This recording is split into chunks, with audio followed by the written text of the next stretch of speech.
अपना radio 96.9 FM.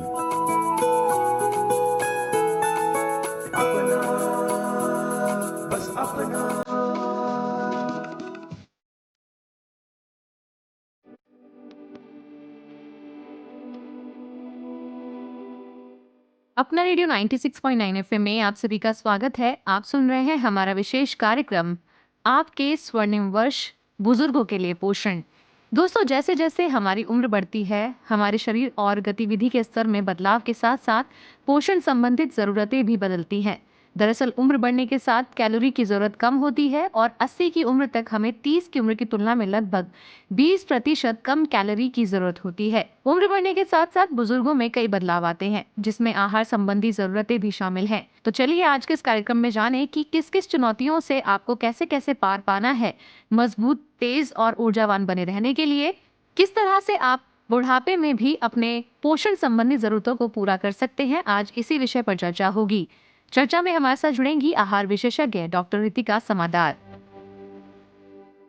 Doctor Ritika Samadar, आपका स्वागत है हमारे कार्यक्रम में। हाँ जी, नमस्कार डॉक्टर। जैसा कि हम सब जानते हैं कि पोषण माह पूरे सितंबर मनाया जाता है और इस पे लगातार कार्यक्रम चलते हैं। 8वां पोषण अभियान है इस वक्त, तो सबसे पहले आप क्या कहेंगी इस पर? हाँ जी, तो पहले इनफैक्ट हम लोग इसको काफी दिनों से, काफी सालों से मना रहे हैं, पर पहले इसे हम सिर्फ एक हफ्ते के लिए मनाते थे and it was called the nutrition week. लेकिन अब after Modi government and all, तब से इन्होंने इस पे काफी जोर डाला है और अब उसे हम पोषण माह की तरह मनाते हैं, जो कि पूरे महीने डिफरेंट डिफरेंट एक्टिविटीज होता है और इस हर साल का एक फोकस एरिया होता है। तो इस साल स्पेसिफिकली जो फोकस एरिया है वो आपके एनीमिया पे बहुत ज्यादा फोकस है।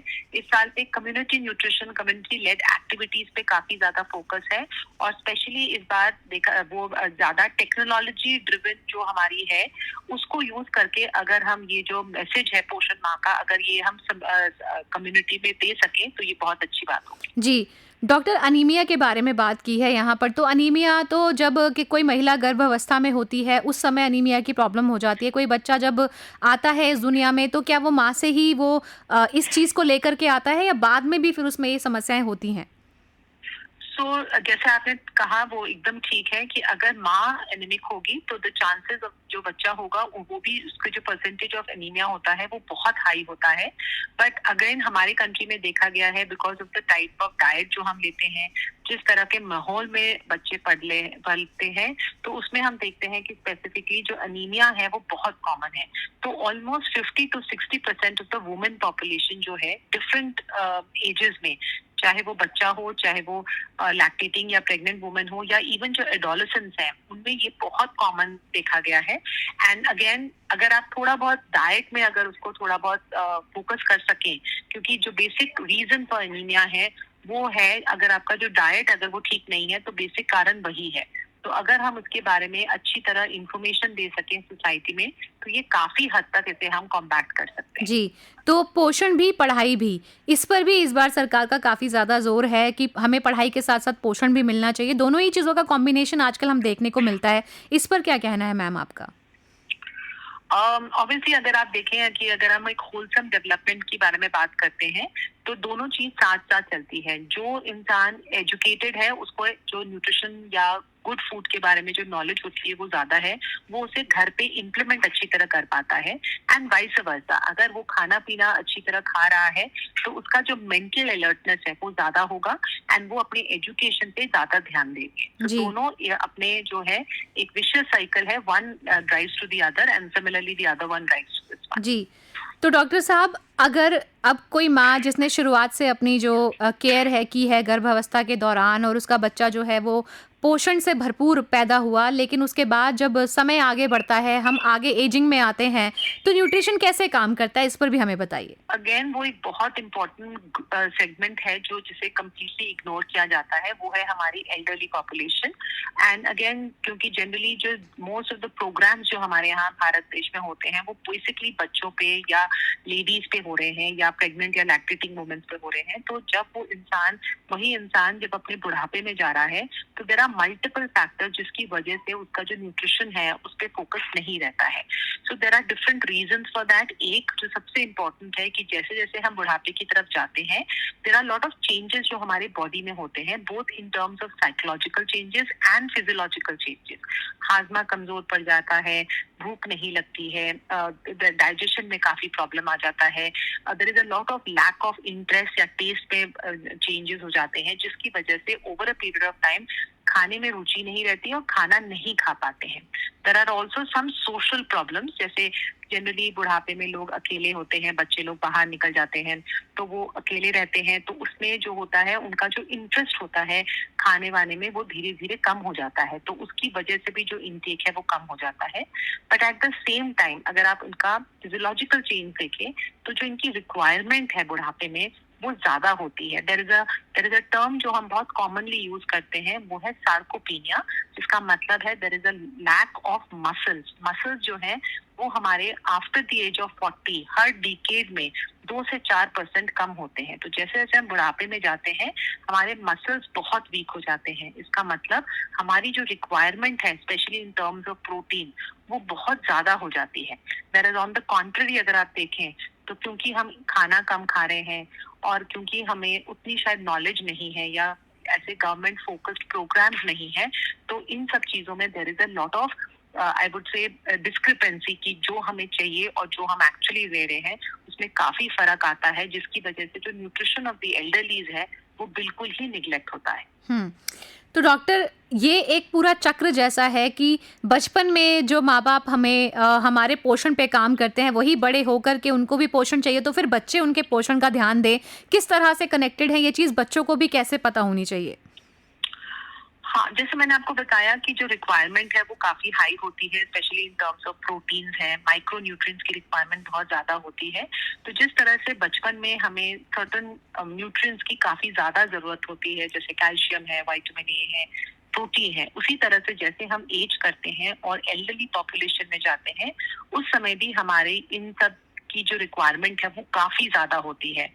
वेयर ऑन द कॉन्ट्ररी, क्योंकि उस टाइम पे शायद इतना उस पॉपुलेशन पे ध्यान नहीं जाता है या उन पॉपुलेशन को देखने वाला कोई नहीं होता है, तो वो बिल्कुल ही निग्लेक्टेड होते हैं इन टर्म्स ऑफ द न्यूट्रिशन.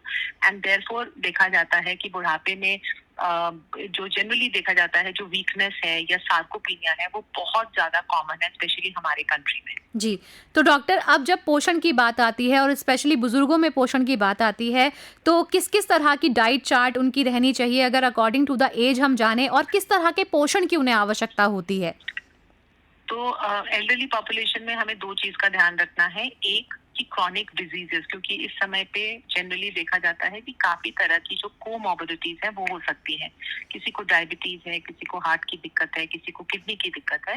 तो depending upon the disease condition जो उनमें है उसके हिसाब से एक तो डाइट देना है. Generally most of the population जो है उनमें डायबिटीज या हाइपरटेंशन या हार्ट की प्रॉब्लम तो जरूर एक आधा चीज होती है. तो अगेन इन सब के लिए तो स्पेसिफिक डाइट फॉलो करना पड़ेगा, जो कि आप एक ट्रेन न्यूट्रिशनिस्ट या जब आप अपने डॉक्टर के पास जाते हैं तो वो आपको बता पाएंगे. बट इसके अलावा जो है, जो एजिंग के साथ जो अनदर रीजन जो मैं आपको बता रही थी कि वो है मसल लॉस, बहुत कॉमन होता है और ये जनरली होता है मैल न्यूट्रिशन की वजह से, जिसमें खुराक अच्छी तरह over a period of time नहीं जा रही है, जिसकी वजह से there is a lot of muscle loss और उसकी वजह से बहुत वीकनेस होती है. तो सबसे पहले चीज जो हमें याद रखनी है कि विद एज ऐसा नहीं है कि बुढ़ापा है तो कम खाना है या खाने पे ध्यान नहीं देना है या प्रोटीन हमारे लिए जरूरत नहीं है. ऑन द कॉन्ट्ररी, प्रोटीन आपके लिए सबसे ज्यादा जरूरी है इस एज ग्रुप में. एंड आम इंसान जनरली 0.8 to 1 ग्राम पर केजी बॉडी वेट प्रोटीन हम कहते हैं, लेकिन बुजुर्गों के लिए जिनको किडनी की दिक्कत नहीं है और वैसे अदरवाइज हेल्दी है, उनको ऑलमोस्ट 1 to 1.5 ग्राम्स पर केजी बॉडी वेट प्रोटीन की जरूरत है. इसके अलावा जो दूसरे न्यूट्रिएंट्स है वो है माइक्रो न्यूट्रिएंट्स, जो बहुत जरूरत है, स्पेशली कैल्शियम, क्योंकि हड्डियां कमजोर होती हैं. विटामिन डी बहुत जरूरत है. स्पेसिफिकली अगर बहुत ज्यादा वीकनेस या लेथार्जी हो तो certain nutrients like iron and zinc बहुत हेल्प करता है.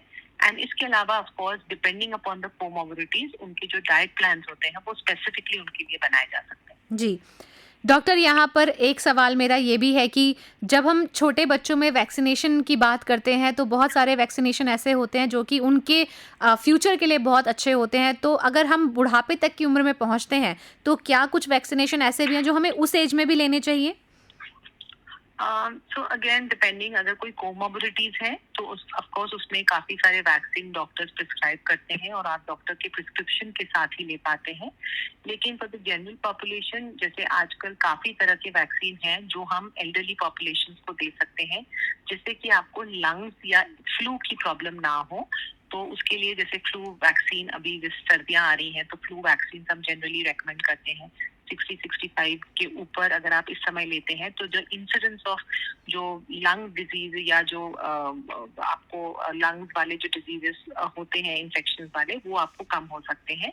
बट इसके अलावा भी there are lot of vaccine जो आजकल काफी हद तक बहुत मैंडेटरी भी हो गए हैं, लेकिन उसके लिए आपको डॉक्टर्स की सलाह लेनी पड़ेगी and you would need a prescription for that. So ऐसे out of over the counter मत खरीदिए, पर अपने डॉक्टर से पूछ के आप अपने वैक्सीन लगा सकते हैं। जी डॉक्टर, एक सवाल मेरा यहाँ पे और ये है कि बुढ़ापे में आते आते थोड़े जो दांत हैं उनके कमज़ोर हो जाते हैं, जिसकी वजह से प्रॉपर डाइट जो है ना, प्रॉपर खाना वो लोग खाने में थोड़े सक्षम नहीं होते, जिसकी वजह से कभी कभी खाली पेट भी रह जाते हैं या भूख पूरी लगती है लेकिन खा नहीं पाते। उस केस में क्या करें? तो ये अगेन एक बहुत कॉमन प्रॉब्लम है और एक नेचुरल प्रॉब्लम है कि ओवर द इयर्स इसके दांत नहीं रहते हैं या दांत कमजोर हो जाते हैं, लेकिन न्यूट्रिशन बहुत जरूरी है। तो इसलिए हम लोग ये कोशिश करते हैं कि जब भी कोई एल्डरली पॉपुलेशन आता है और उनको ये सब दिक्कत होती है तो उनको वही कैलोरी और प्रोटीन दिया जाए, लेकिन वो मैश्ड फॉर्म में दिया जाए या ब्लेंडेड फॉर्म में दिया जाए। तो जो खाना आप नॉर्मल साबुत चबा के खा सकते थे, उसी को अगर आप थोड़ा सा ओवर कुक करें या उसको पीस लें मिक्सी में, तो उसी को अगर आप ले सकें तो इस तरह से आपकी जो न्यूट्रिशन रिक्वायरमेंट है वो पूरी तरह से मीट हो सकती है। जी, तो डॉक्टर आप क्या कहेंगी अंत में कि पोषण हम सबके ही लिए है, लेकिन पोषण हमें वक्त वक्त पर जैसी हमारी उम्र बढ़ती है उस हिसाब से चेंज भी करना चाहिए, तो क्या कहेंगी आप? सो हम सबके लिए पोषण बहुत जरूरी है राइट फ्रॉम इंसेप्शन। मतलब जब एक माँ अपने कोख में बच्चे को लेती है उस समय से जो है न्यूट्रिशन हमारे लिए बहुत इंपॉर्टेंट है। Yes, according to the age and the sex and the kind of activity हमारी जो रिक्वायरमेंट होती है वो अलग हो सकती है, but at the end of the day nutrition हमारे लिए बहुत जरूरी है। और आजकल के दिन में हम जब सब कोशिश कर रहे हैं कि हम प्रिवेंटिव एस्पेक्ट्स पे ज्यादा ध्यान दें, मतलब आप इस तरह से न्यूट्रिशन लें कि आपको बीमारियां कम हो, तो इसलिए बहुत जरूरी है कि आप अपने न्यूट्रिशन का खास ध्यान रखें and depending upon the age और आपके अगर कोई कोमॉर्बिडिटीज है उसके हिसाब से आप अपने न्यूट्रिशन को मॉडिफाई कर सकते हैं। एंड अच्छी खुराक लेंगे तो जो आपकी जो हेल्थ है इन terms of disease and also in terms of जो आपका फिटनेस फैक्टर है वो अच्छा मेंटेन होता रहेगा। जी, तो डॉक्टर साहब आपने इतनी अच्छी बातें हमारे साथ की और अपना वक्त हमें दिया, बहुत बहुत धन्यवाद doctor Ritika. Thank you so much. Thank you.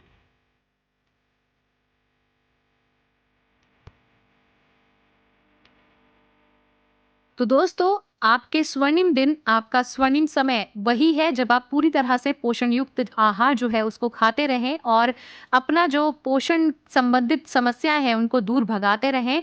और उम्र सिर्फ एक नंबर है, लेकिन ध्यान हमें हमेशा ही रखना होता है, चाहे हम बचपन में हो, हम युवा बन जाएं या फिर हम बुढ़ापे की ओर अग्रसर हो जाएं।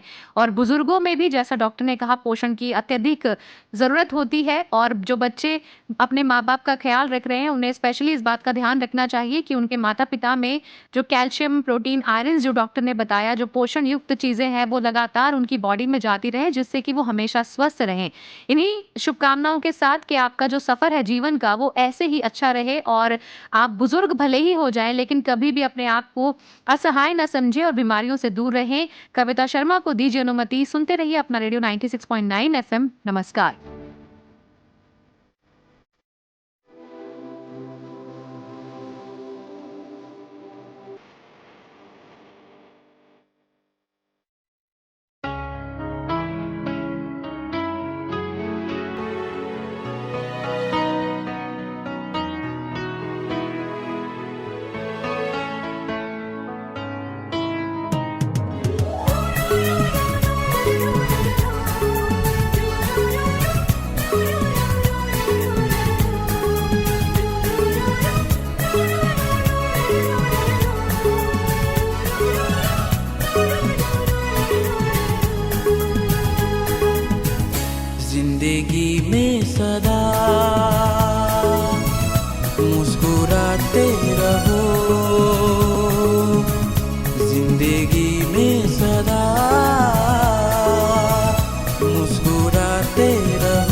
गम हो या खुशी, दिन हो या रात, पल पल में मिले जो खुशी, बांट लो तुम कहीं। जिंदगी में सदा मुस्कुराते रहो, जिंदगी में सदा मुस्कुराते रहो।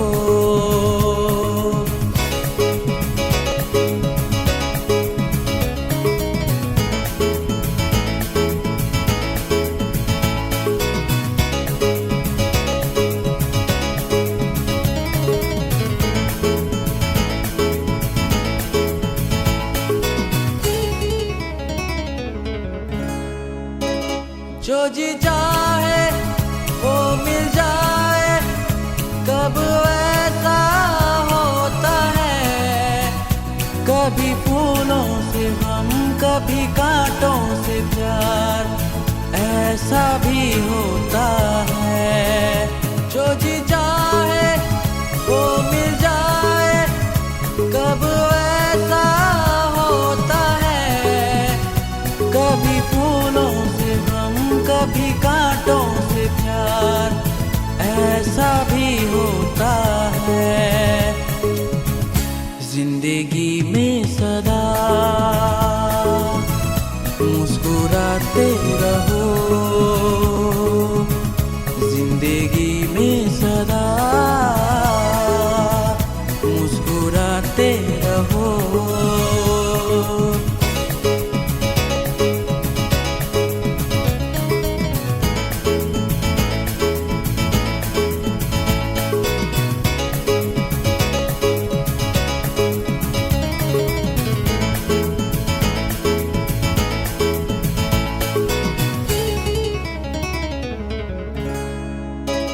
बीते हुए कल के लिए आने वाला पल ना खोना, जाने कौन कहाँ से आकर तेरा मंजिल संवर दे।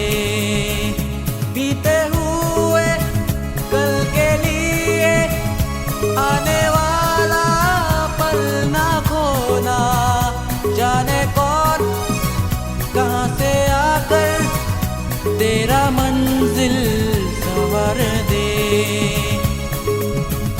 जिंदगी में सदा मुस्कुराते रहो, जिंदगी में सदा मुस्कुराते रहो। गम हो या खुशी, दिन हो या रात, पल पल में मिले जो खुशी, बांट लो तुम कहीं। जिंदगी में सदा मुस्कुराते रहो, जिंदगी में सदा मुस्कुराते रहो।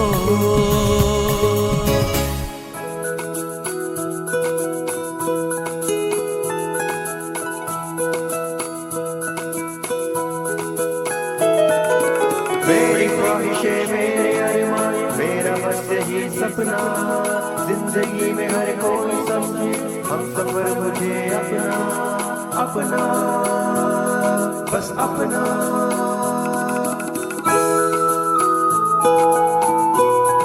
अपना रेडियो 96.9 FM। अपना बस अपना।